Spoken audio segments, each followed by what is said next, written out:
Savaviryam karavavahai Tejasvinavadhitamastu ma vidvishavahai. Om Shanti Shanti Shanti.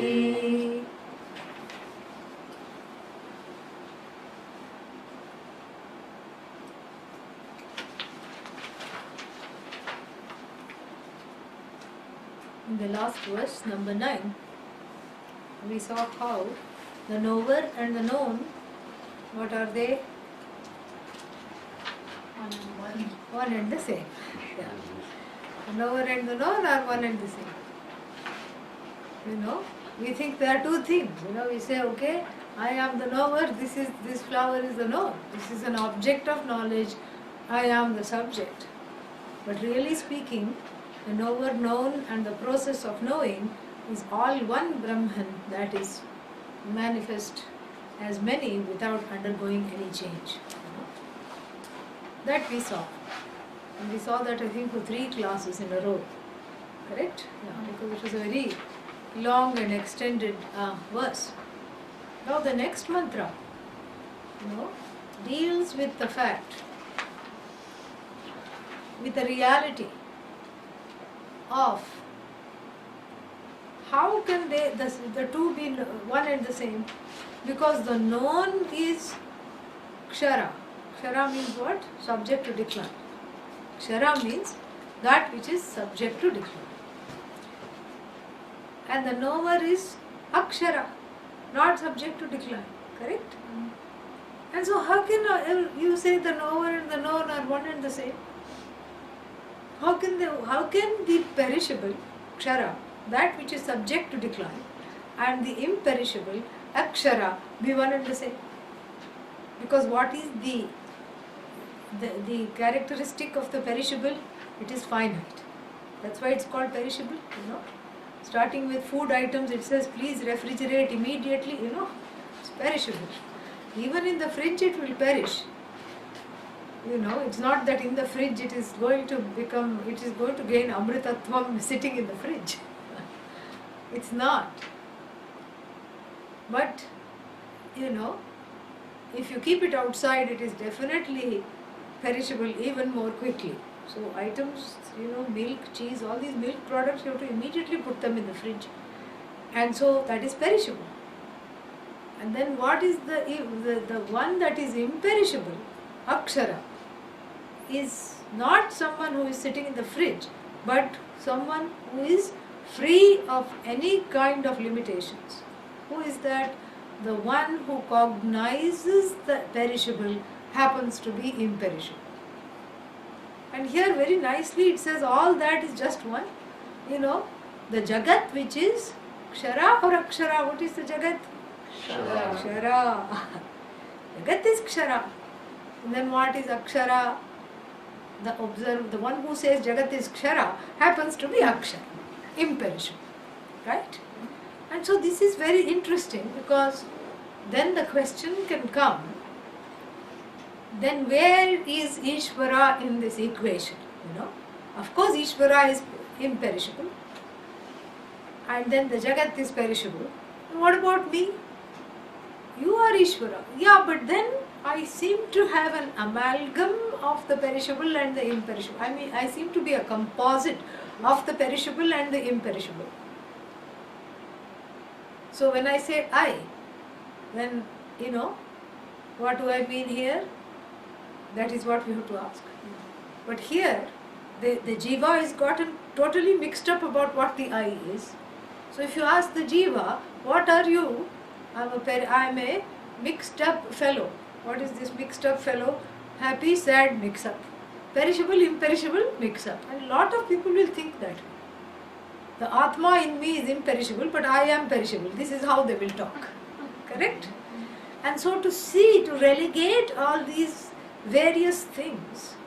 So here is Ishvara, always totally imperishable. Here is the Jagat, always completely perishable. In fact, the word Jagat reveals its etymology, reveals its meaning. Jayate gacchati iti Jagat. Jayate means what? Born. is born. Gacchati, Gone. tata, bye bye, is gone. Jagat, jayate gacchati. That which is born, and by the time you say, is it born, it's gone. Starting with your own internal jagat of thoughts. Did I really have that thought? I don't remember. This is this is another thing. And so therefore, this amalgam of this perishable and the imperishable happens because the understanding is not very clear in the mind of the one pursuing this knowledge. And what is that understanding here is that the pot is clay, but ... Please say it's not hot. Clay is not pot. Pot is clay. Clay is not pot. Clay is that which just is, correct? It lends its presence to the shape, the name and the shape called pot, to the word and the meaning called pot, while being uniquely itself and without undergoing any loss, any change. And the same clay can then manifest as a lid, as a figurine, as a jug, as a cup. We saw the story of the cup and the saucer in one of the classes. That was fun.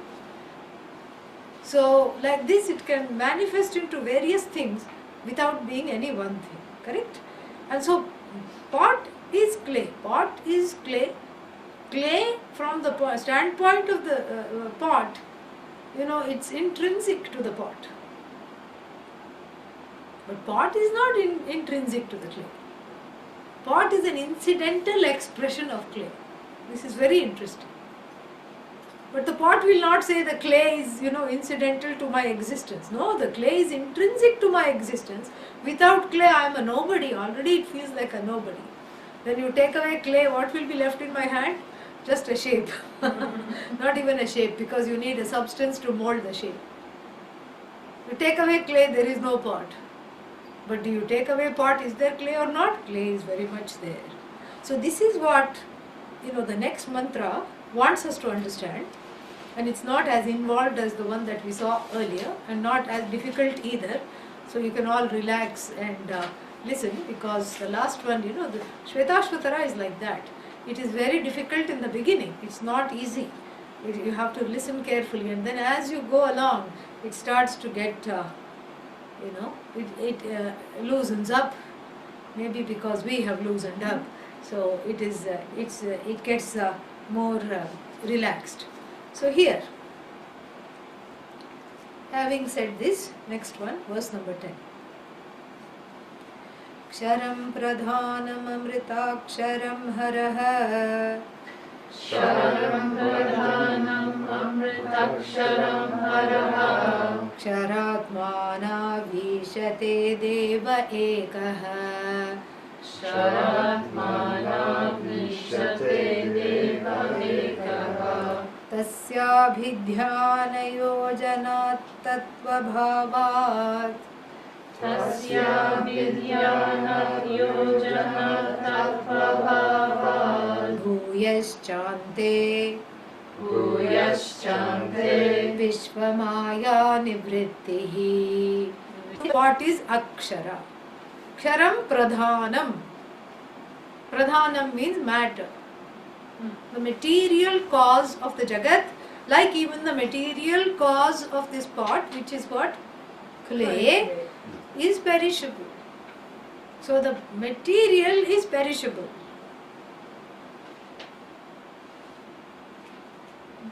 Naturally, what is the material made of? The imperishable. Even though the imperishable, has made this jagat, has created everything in this jagat and breathed the very presence of the imperishable in the entire jagat, the name and form that as it were contains the imperishable, is perishable. So when I say pot is, what am I saying? Clay is. Clay in the form of pot is. Clay is not going anywhere. Pot can, get destroyed. Pot can and will get destroyed.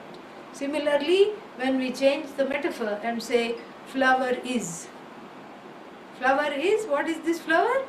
You know, it is. But then if you keep on holding it, what will it become? It was. Withered flower is, because very soon it will go like this. Especially in today 96 degrees, it will go like this. Withered flower is, and then compost is, and then another seed is, another soil, fertilized soil is, another flower tree is, another lily is, another flower is. So you see the is keeps shifting from one thing to another. So we think the is changing, is not changing. It is changing. What is changing are the different names and forms. So the is a constant is. And I have told you, who does the is belong to? Ishvara. Why? What are the first two letters of Ishvara when you write in English? Is. Yeah. All the is belong to Ishvara. What about the is not? There is nothing called is not. There is no is not. What do you mean there is no is not? There is no food in the stomach. You know, that's an is not. There is no elephant in the room. That's an is not. Yes, there is only relative is nots. Of a particular form, there is no pot in my hand. That's an is not.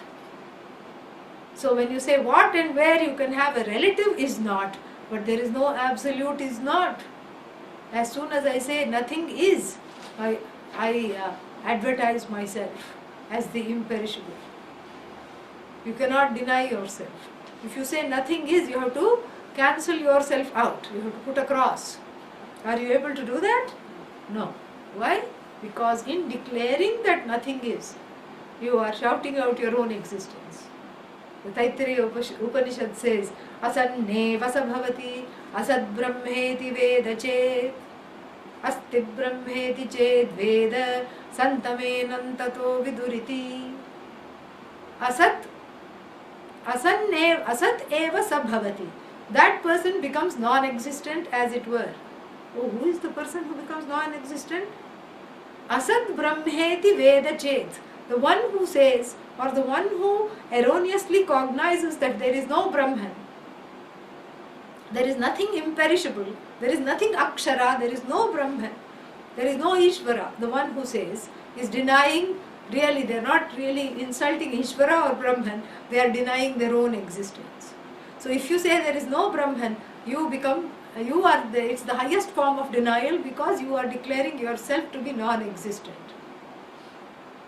But if supposing somebody says all that is Brahman, asti brahmeti ched veda, santamenam tato viduriti. People call that person a sant, saint, because the one who knows that there is Brahman, and I am that Brahman who is non-separate.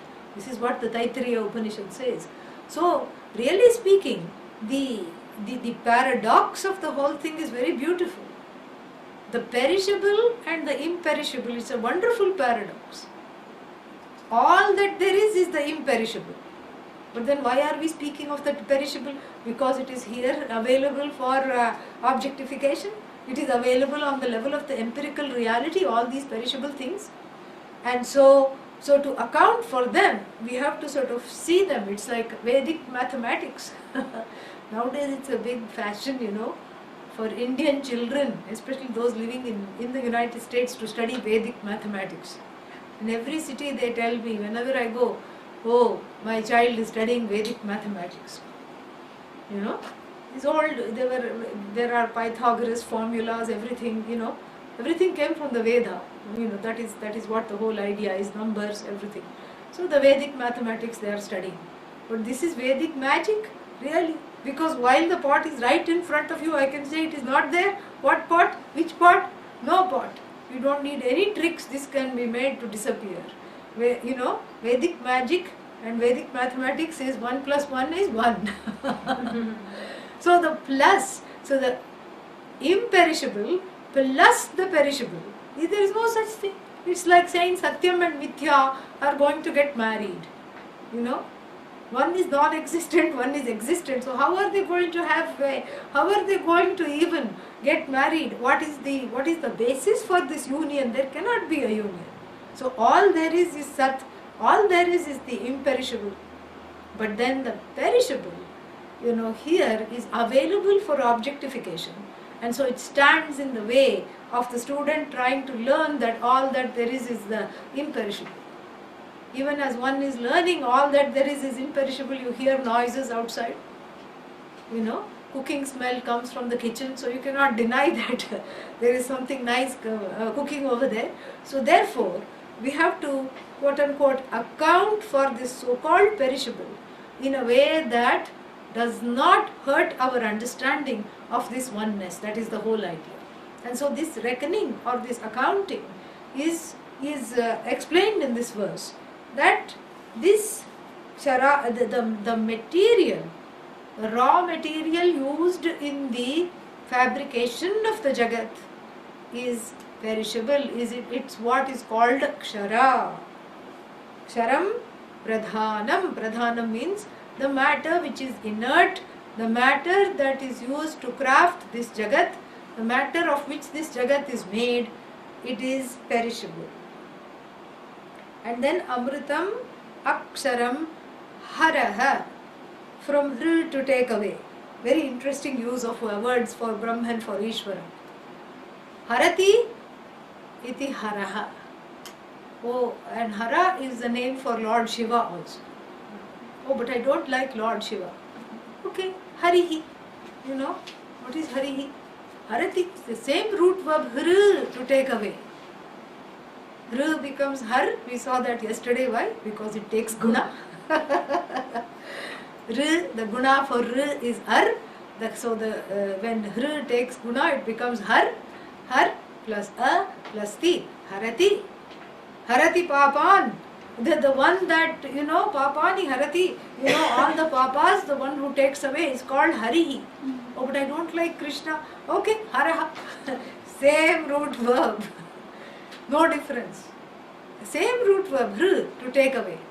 So here, very interesting, the use of the word Hara. See, because all this was not there before.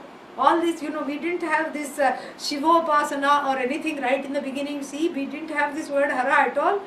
We had the one word about the 5. We played with the word 5. I think it was the 5th verse, Panchasrotam, Bhupanch, all that. But we didn't have, any particular Saguna Brahma Upasana here. And this is not to be seen as Upasana or meditation. What this is a very profound way of juxtaposing words to be able to deliver this knowledge, this very subtle and beautiful knowledge. So, Ksharam Pradhanam. Pradhana means the matter is inert, and therefore the matter of this Jagat is perishable. And then Amritam, not subject to death, and by extension not subject to birth either. Not subject to death or birth is who? Haraha. Why Haraha? The one who takes away everything. Yeah. They could have also said Brahma, the one who creates. No. The one who makes the perishable, perishable. The one who causes that which is already there to perish. The one because of whose laws everything comes to an end. Harati. The one who takes away the entire Jagat and makes it vanish. And we saw that in the Kedarnath floods in the higher Himalayas. Everything just gone. The whole buildings and these hotel buildings, these multi-story buildings just fell. The Mother Ganga just swallowed mountains, had the building for breakfast and then ate another building for lunch. 2 huge multi-story buildings have fallen that we know of, and not to talk of other small ones. So like this, Haraha, right in front of you, the Jagat is annihilated. That is why Haraha. And that Haraha, the one who Harati everything, yeah, the one who harifies everything is himself, is Ishvara, is not subject to being taken away. Yes. Not subject to any deluge. Not subject to destruction. Not subject to deluge, but subject to delusion on part of the jiva, which is what the next line is going to say. So not subject to deluge, not subject to destruction is Amritam, not subject to death, immortal. And by extension, not subject to birth either. And Aksharam, not subject to decay. So by negating decay and death, all the sixfold, what are they called? Vikaras, modifications are negated. What are the six vikaras? Jayate, born. Asti, survives birth. Vardhate, grows up. Viparinamate, blossoms, becomes capable of reproduction. Apakshiyate, what does that mean? Declines. And then tata bye bye, vinashyati, is destroyed. These are the sixfold modification. Everything in the universe undergoes this sixfold modification. Each and everything. Except the one who is talking and saying that, and the ones who are listening, really. Other than that, other than the Atma, everything is Kshara. Everything undergoes this sixfold modification without any exception. The one thing that doesn't undergo this sixfold modification is what? Hara, Ishvara. So therefore the last two are negated. Amritam and Aksharam. So Apakshaya is gone and Marana, Marana Dharma is gone from Ishvara. So if the two worst things are negated, then the other four things are also negated by extension. Do you see that? Of the sixfold modifications, if you negate two, the other four automatically get negated. And so this Ishvara, without birth, without death, without any modification whatsoever, is the only thing that is Akshara, and this Ishvara here is called Hara, because he is the one who takes away, who makes everything disappear. He is the, he is the word perish behind the word perishables. Yeah, he is the one that through the law of karma, Yeah, so again I will say this, if the sound is disturbed, if you cannot hear, if there are any problems, log out and log back in. Okay? Yeah. And if other people forget, I hope some of you can remind them. Thank you. So, then the next line. Ksharatmanau, two, like Ramaha Ramau, Ksharatmanau, Ishate Deva Ekaha. One Deva, one effulgent being. Ksharatmanau means the perishable, Kshara, and Atma. Atma means what? Yes. Here it means Jiva. Yeah. The Kshara and the Jiva, Ishate, are both overlorded by one effulgent being. Ishate, overlorded. Kshara, that which is perishable. And then Atma here doesn't mean Atma, it means Jiva. So this is a very interesting thing which addresses what I call the aforementioned mix-up. What is the mix-up? The Jiva who thinks I am perishable, right? Yeah. The Jiva thinks I am perishable. And this perishable Jiva has to be taught that you are imperishable. And if the Jiva is taught you are imperishable, of course that Jiva is not going to understand. Why? Because the Jiva is permanently confused and permanently thinking I am as good as the body, I am as good as the mind, I am as good as the senses, I am subject to death, I am subject to birth, and I am small, I am not odd, I am not the cause because I am because of the cause. I am odd, I am not God, at best I am odd. This is the Jiva who is firmly convinced in the mistake. I am perishable iti mistake. The Jiva is totally convinced. So how are you going to convince this Jiva? So first you have to set up a a kind of staged lesson. So you have to have a lesson plan, like the Upanishad is having a little lesson plan. So to tell the person from where they are totally convinced that they are as good as the body, mind, sense complex, to tell them that you are not subject to birth or death, when all they are looking forward to is celebrating their next birthday. So what do you tell them? You can't tell them you are not, there is no you really, all there is Ishvara, your body is perishable, you are fine, you don't even exist, there is no you separate from Ishvara. They are going to be offended, they are going to be sad, they are going to be very despondent. So you have to take them by stages, First you have to accept that they have an identity. It's just like a small child is not willing to give up the notion of Santa Claus. And so what do you have to do? You have to bring out milk and cookies and keep it along with the child and say, okay, you can hide here and watch, and maybe he will come and he will leave you presents.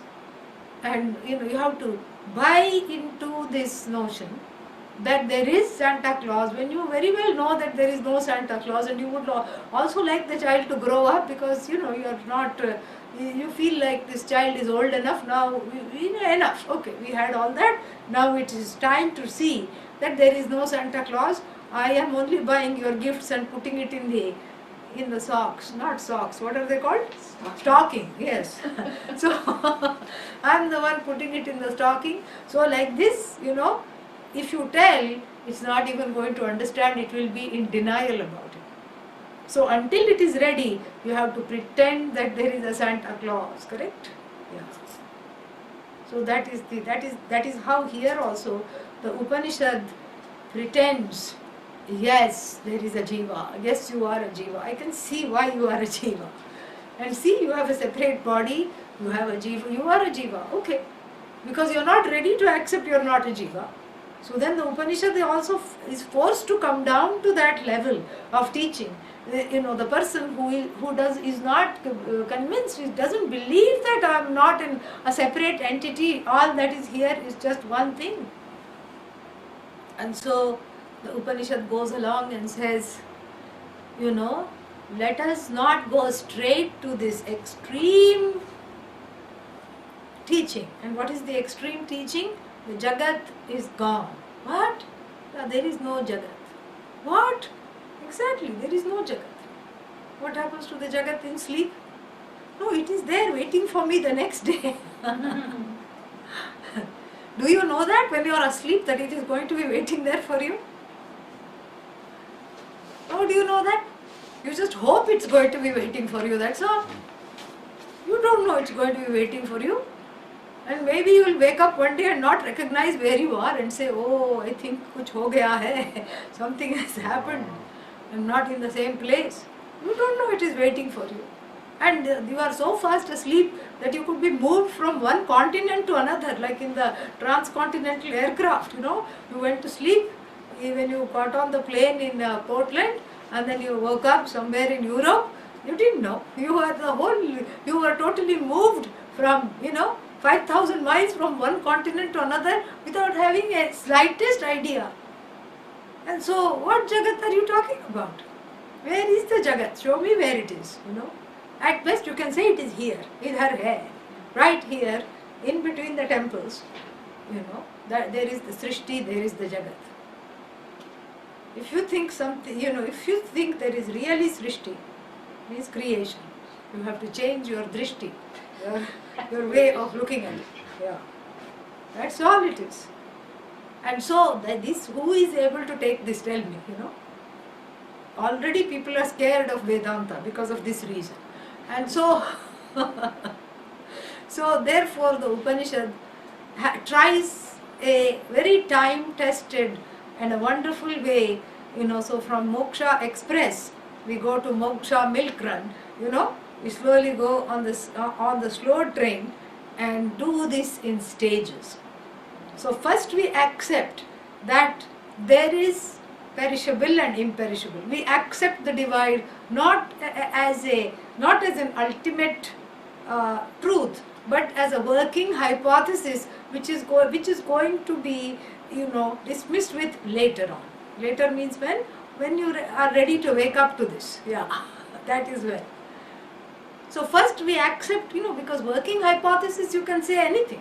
And then if you go and test the hypothesis and the hypothesis doesn't come out to be true, then you can say, okay, that I dismiss that hypothesis, and now in the process of doing this research, I have found that not this but this is true. So right now we'll take the working hypothesis of the apparent reality. And what is the apparent reality? This mithya bhutam jagat. This reality of duality, that there is duality, which is a conditional reality. And this conditional and apparent reality, this apparent duality we will accept. Okay. Because it is available for transaction. So first this duality is available for transaction, then later on it will become available for contradiction, but right now it is just available for transaction, so we will accept it. So we will say, like the Upanishad is saying, there is kshara, there is akshara. Okay, no problem. And then what? Haraha, the one who is in charge of making kshara kshara, that one, when that person, when that entity, when that Purusha, divests his presence from the things, the names and forms, what do they become? Perishable. They perish. That is what it is. So the isness is shifted from the flower to the seed. You see? Yeah. The isness doesn't go away. So dead flower still is. Right? Yeah. Dead flower still is, and then live compost is, another seed is. So the is keeps shifting from one thing to the other as one form disappears, is transformed into another.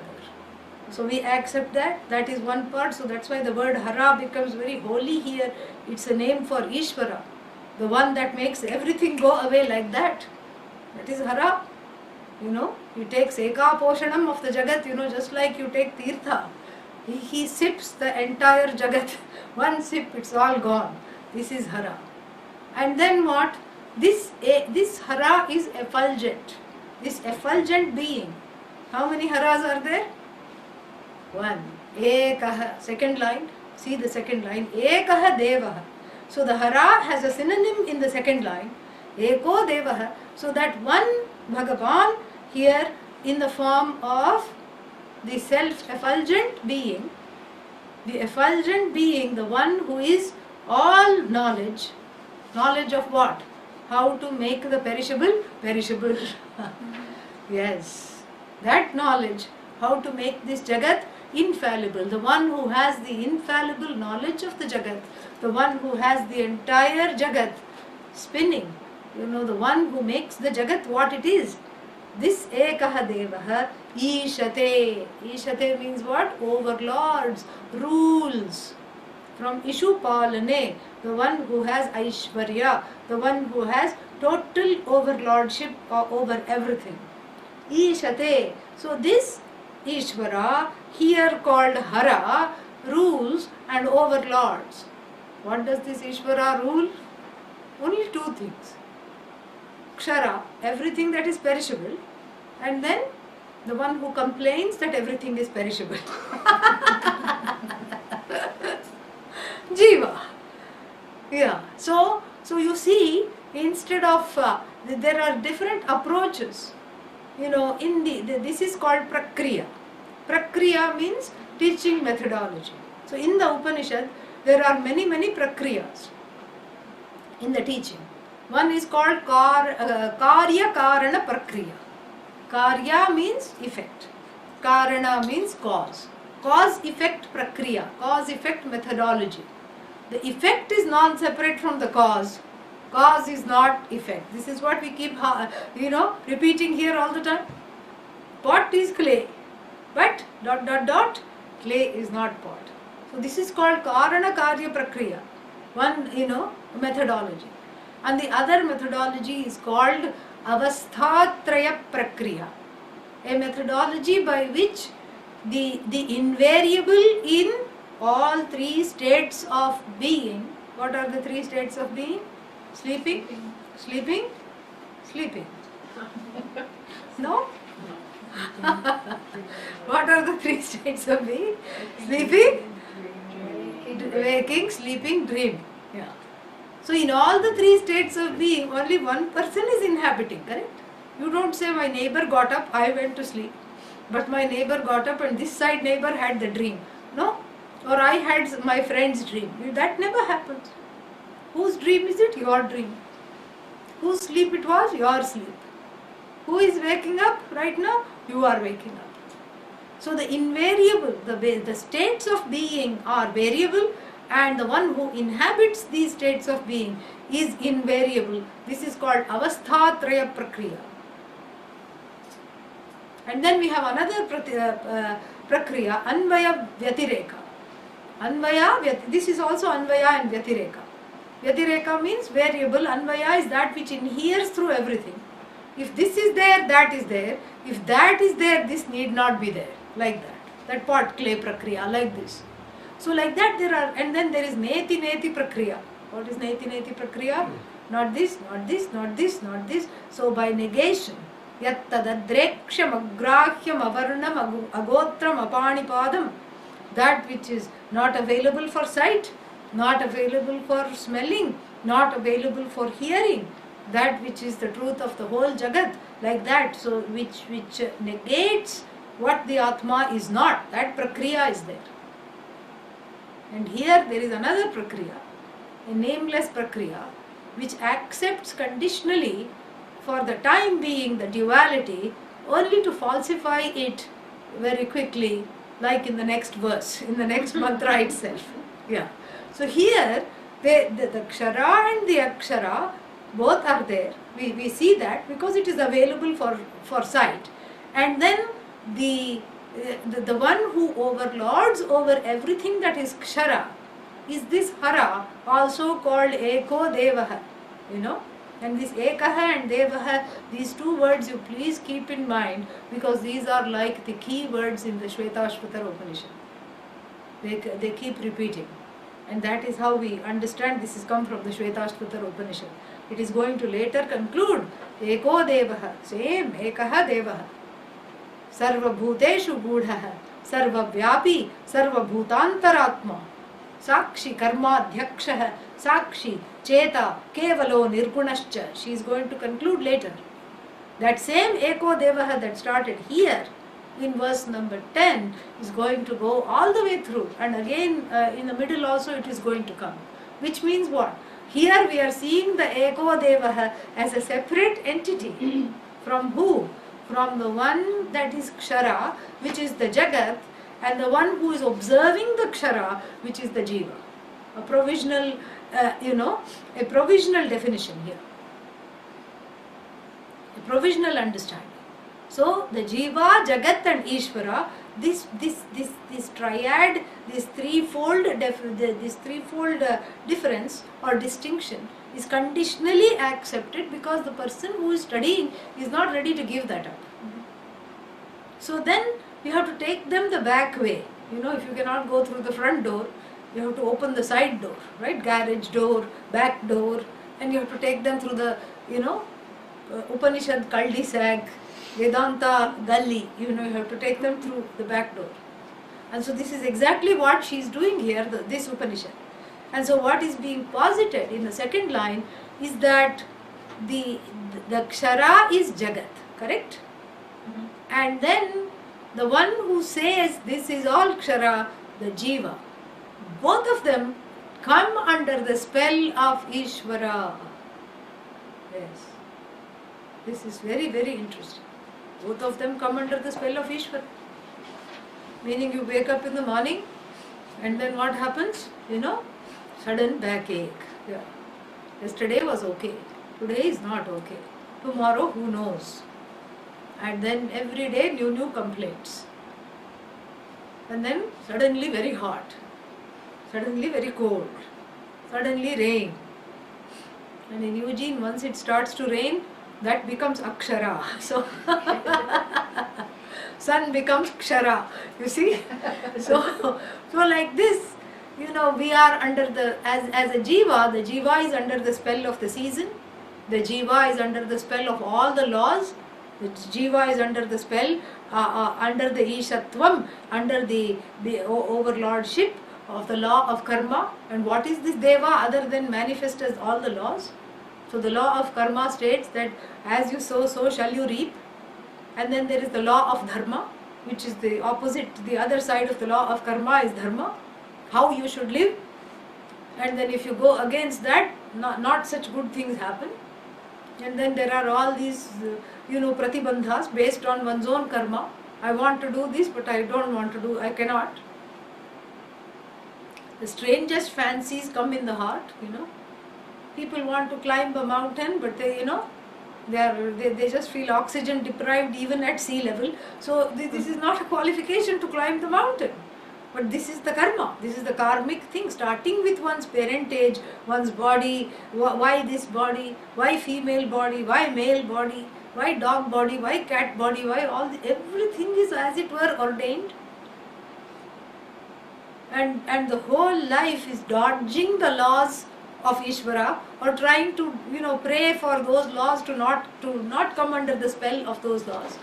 That is why Ganesha becomes the Ishta Devata of everyone. There is no one that does not like Ganesha. Vigna Harta. See, even there, Harta, the one who takes away.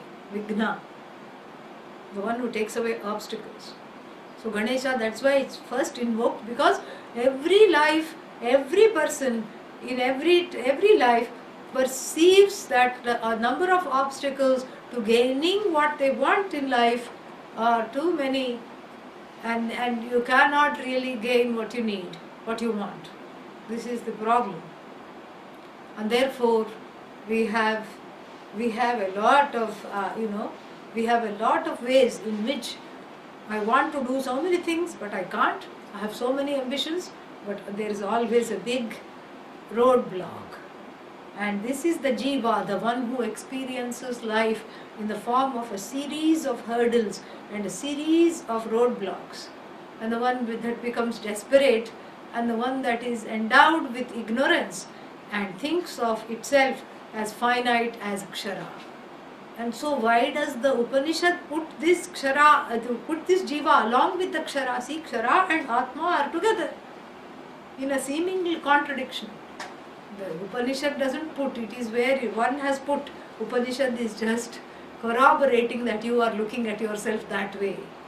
So at least see the possibility of deliverance from this state of affairs by resolving the Jagat into Ishvara and resolving your identity into Ishvara.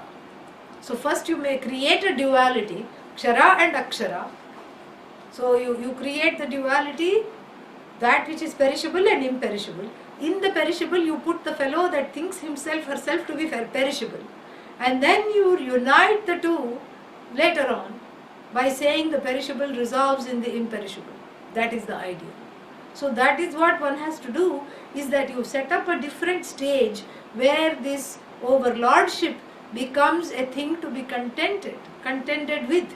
Because I cannot bypass Ishvara, because we live in a manifest Jagat and we are subject to the laws. And so let not someone have a strange kind of a spiritual fancy. And what is that fancy? I can dismiss Ishvara, I can just go straight to... Somebody asked, how to go direct to Brahman without stopping at Ishvara? That's like saying how to catch a non-stop flight from Portland to New York without stopping somewhere in the middle, Chicago or wherever it stops. Yeah, that may be possible. This is not possible. Like in Eugene, you can't take a non-stop flight to anywhere, Yeah. So therefore, it is not possible, you have to say. You can't go from Eugene directly to anywhere in the East Coast without stopping somewhere. And so here the jiva, the one who thinks, jiva means what? Piva, full of peeves, full of mistakes. And the one who identifies with the mistake of the body, mind, sense complex needs a stopover, needs a layover to be able to lay down all the pain and the sorrow, an altar of surrender where all this pain and sorrow is given up before that identity and that oneness with that hara is understood. First one has to get over the complex that the hara is taking away everything I love. You see, that is what it is. So that is why this altar is needed, because the Mahavakya, the ultimate purpose of the Upanishad is the sentence that equates the Jiva with Ishvara. The Mahavakya does not equate Jiva with Brahman. That is not liberation. You are Brahman, okay, big deal. What does Brahman do? Kuch nahi karta hai. It doesn't do anything. Baithe rehta hai. It just keeps sitting, baithe rehta hai. It just keeps sitting, it doesn't do anything. What good is you get knowing I am Brahman? Nothing. But when you say I am Ishvara, that is the equation. Tat Tvamasi, that Tat is Jagat Karanam Brahman. Brahman is the cause of the universe, which is Ishvara. Tat Asitvam, you are that. You are that which is Brahman, endowed with that Ishatvam, that overlordship, that power. That you are. Then you feel like there is a fulfillment. Then the individual sadness and the fear are removed and replaced with the understanding of that oneness and the wholeness. Otherwise the knowledge is incomplete. So this is a verse, as Pujya Swamiji calls it, to settle accounts with Ishvara. This is how to settle accounts, because one has all kinds of authority issues, pains, sorrows, omissions and commissions. And other people's omissions and commissions. Where to take all this? You can't talk to your mother and father and say, why did you do this? Why didn't you give me balloon when I was 4? Because at 44 one is crying for the balloon when one was 4. You can't, talk to your parents like that. Even if you talk, they will say, okay, now you are over 21, get over it. That's what they are going to say. They are going to say, we did the best we could and now it is your life. Earn money and buy as many balloons as you want. No, but I want that balloon. The one you gave to the younger sibling. That's the balloon I want. What can you do? That is something for one to resolve. And this is what has to settle the accounts. All the disappointments, there should be a place to keep. There should be a place to keep the disappointments, to let go of the pain and the sorrow.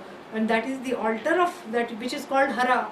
And here Hara assumes another meaning, that which takes away, Harati. What does it take away? All my pains and sorrows. Jivatvam Harati, that which takes away, robs me away from my Jivahood. Takes away that cloak of ignorance, whose altar, at whom I surrender. I drop the cloak of ignorance. And I understand that oneness. And without that bending at the altar, there is no way this knowledge will come. This is the part of the extended lifelong homework where you relegate the pains and sorrows to Bhagavan, and that is what needs to happen. And that's why in the Hindu tradition we are very blessed. We are very blessed to be able to relate to Bhagavan in all different ways. Mirabai said, Krishna is my lover, my paramour, my consort. She had that kind of a bhava. With Bhakti comes in different bhavas. Bhavas means forms, different expressions. Whereas Yashoda, the mother of Lord Krishna, she had Vatsalya Bhava Bhakti. Vatsalya means motherly love, where she loved bossing over him. What are you doing? Open your mouth. You're eating mud again? Baby Krishna, Yeah. She saw him just take handful of dirt. Children do that. And just eat dirt. What are you doing? Open your mouth. And he opens his mouth and she sees the entire universe, all the galaxies, the black holes, everything. And she loves the fact that she can lord over the Lord. That is a kind of a bhakti. Yeah. She ties him up to a big drum of rice one time when he was 7 or 8. Because he was, going and drinking milk directly from the cows. And so when the milkmaids came to milk, nothing was there. Because he had gone and drunk all the milk from all the udders of all the cows. And so she tied him right in the field where they have this big, huge vats, these big drums where they hold all the grain. And she said, don't squirm. I'm going to tie you up. I have some work. I have to deliver all this, milk and yogurt and everything, and then I'll come back and get you. Meanwhile, don't squirm. don't misbehave, don't play with the flute, don't tease the girls. She gave him a big list. And then she went home of all the do's and don'ts. And then she heard this dragging sound.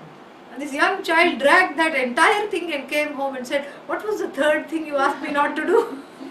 I forgot. So, Mother Yashoda, this is the love, in the form of the Bhagavan is nothing but my child.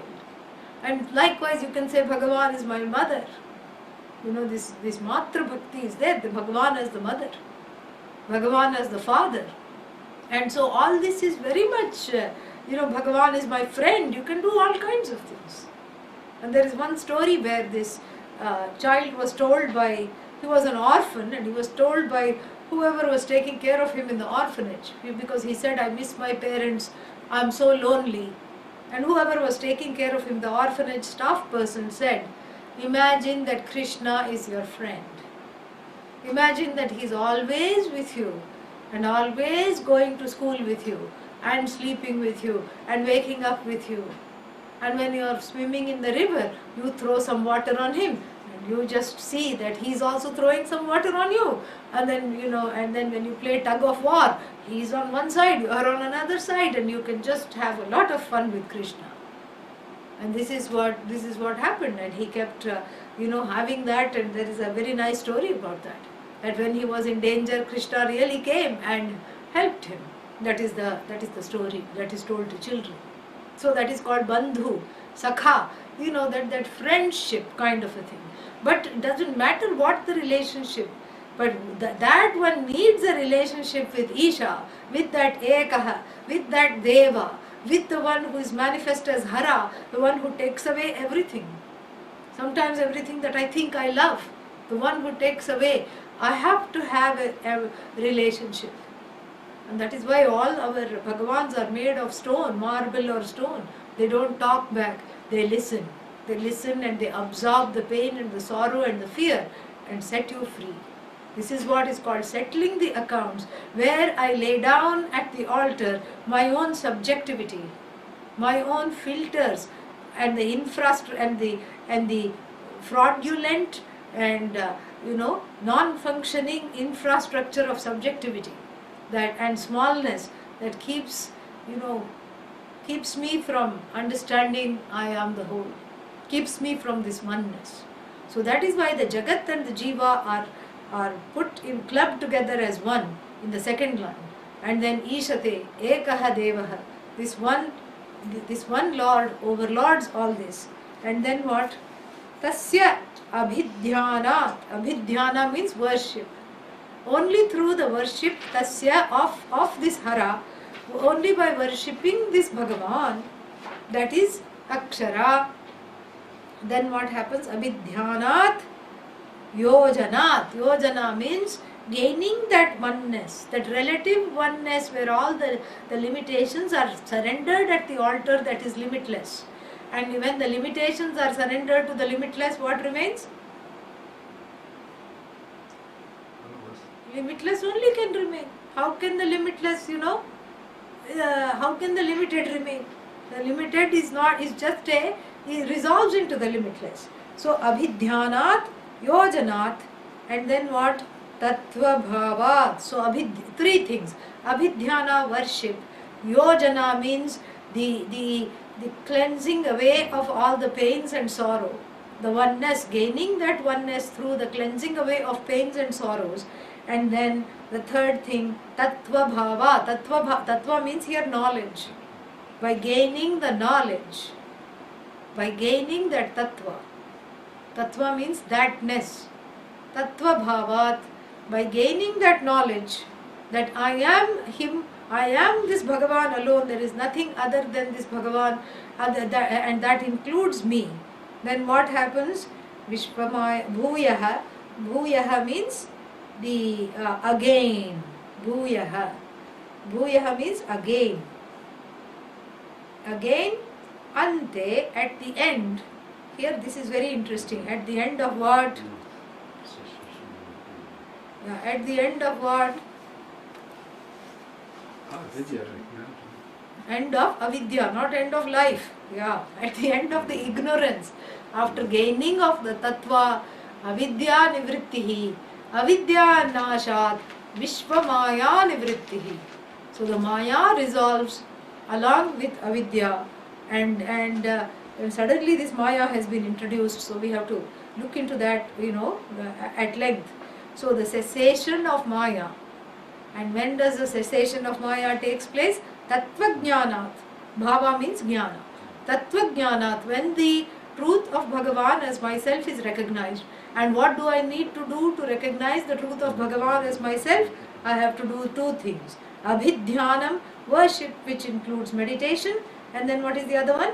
Yojanat. Yojana means by uniting my heart with this Bhagavan, by discovering in me a devotee that is capable of surrender, a devotee that surrenders all the limitations, and all that is left is the limitless, because the limited is included in the limitless. And so then finally that is not enough, that is a preparation to gain this knowledge through the teachings, tattva bhavat, through the teaching. Then what happens? After gaining the knowledge, in the end, bhuyah, again at the end, what is there? What is there at the end? Nivrittihi. Ajnana nivrittihi, which is Vishvamaya nivrittihi. So this particular expression, Vishvamaya nivritti, very beautiful, very involved, and we'll take it up next Tuesday. Om Purnamadah Purnamidam Purnat Purnamudachyate Purnasya Purnamadaya Purnamevavashishyate. Om Shanti Shanti Shanti. Hari Om Shri Gurubhyo Namaha. Hari Om. Questions?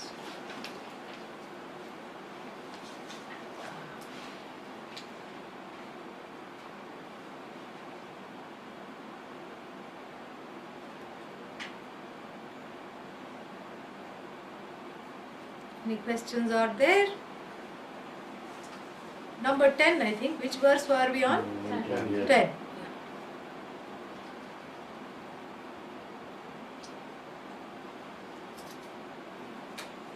Question only because what is written here. The part about the non-dual self rules both Prakriti and the individual soul. What is meant here by the individual soul? Jiva. So, Jiva. Don't look at the translations. That is why we don't read it. oh, Yeah. So what we do is we read only the Sanskrit and then listen to the lecture. Much simpler. okay.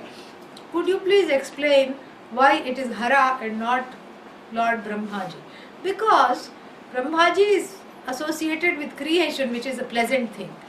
Hara is associated with resolution, dissolution, which is a not very pleasant thing. And here some, unpleasant truths about what unpleasant notions that I had internalized are being pleasantly dismissed. That is why Hara. Hara Haro Hara. Om.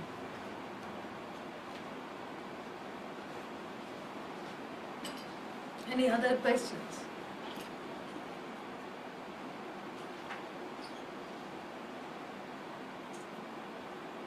Om. All the best. Om Tat Sat. I understand that everything happens in my life for a reason. My own prarabdha is playing a role. However, the surrender to Ishvara is not happening fully. Well, now it will happen. Yeah. After this lecture, it will happen. Out of the 6 modifications, you said Akshara and Amrita. No, Akshara and Amrita are not modifications. Yeah. Imply other than the flow. Oh, yeah. Okay, out of the 6 modifications, not Akshara and Amrita. Kshara and Mrityu, because Akshara means it negates Kshara, and Amrita means it negates Mrityu. So you see, Jayate, Asti, Vardhate, Viparinamate, Apakshiyate, Vinashyati. So the last 2, Kshara and Mrityu, are negated in that line, and when you negate Kshara and Mrityu, then you negate the most heinous things that happen to the perishable, which are the end, which is mrityu, and then what else? The decline. These are the two worst things. When you negate the worst things, what happens? The other four are also negated. Yeah. That is what I meant. Yeah, that is what I meant. That out of the 6, yeah, that's what. Okay? Om Namah Shivaya. Is it not Indra? Is it not like just Indra is told that the body is everything and then finally Brahman? Yeah, you can take it that way. Yeah. Not exactly like that, but you can take it like that. Oh, can you write down the 6-fold? Yeah, sure, I can write that down. Even though how much bhakti one has, self-knowledge will only liberate, right? Right. Bhakti is only for chitta shuddhi, right? Right. So, bhakti is for preparation for the knowledge. Bhakti cannot liberate because you are already liberated. So, you have to understand that. If you are bound, it's a different thing. So, here are the 6-fold modifications. Jayate is born. Asti survives birth.